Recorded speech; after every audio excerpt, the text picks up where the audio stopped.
The Minister of Justice and Department of Correctional Services, Ronald Lamola, has made it clear that the former President of South Africa, Jacob Zuma, will not receive any favoritism or preferential treatment while he is inside the Estcourt Correctional Centre. There is no favoritism, whether he's my enemy or he's my friend, or he's my brother, or he's my father, he's my uncle, or he's my political faction or my non-political faction.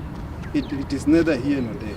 We are administering all processes guided by the Correctional Services Act. The amnesties also falls under the classification that you are a medium, you are a maximum, what is it that you can enjoy. But in terms of television, everyone has a right to know what is happening in the country and has a right to information. So that I can say that you will have access to television. Yes, we all know South Africans with cell phones are not allowed in the correctional centers, so you will have access to the public phone. Briefing the media today, he made it clear that the president was in a 14-day isolation, which is of course in correlation with the COVID-19 regulations, before he could actually then join the other inmates. Whether it will be in a singular communal cell, that wasn't made clear, but he did say that this would be determined by the security assessment that will have to take place.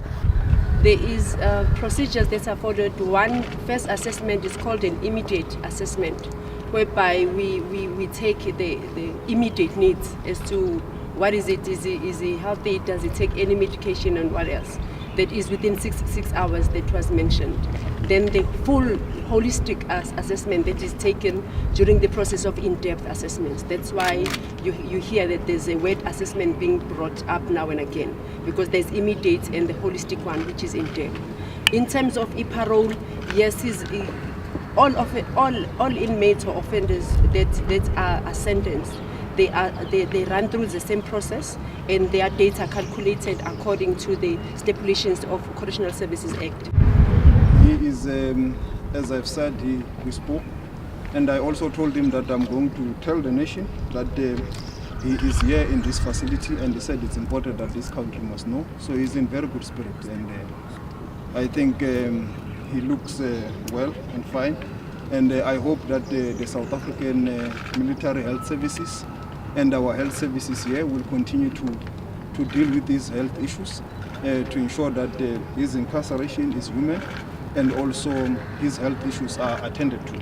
In terms of the medical parole, the DCS, of course, the Department of Correctional Services, officials have made it clear that if he were to apply for medical parole, he'd have to go through the medical board parole before it could be granted, based on what they will be seeing. And the chances of that being, of course, privileged and granted have not been stipulated yet.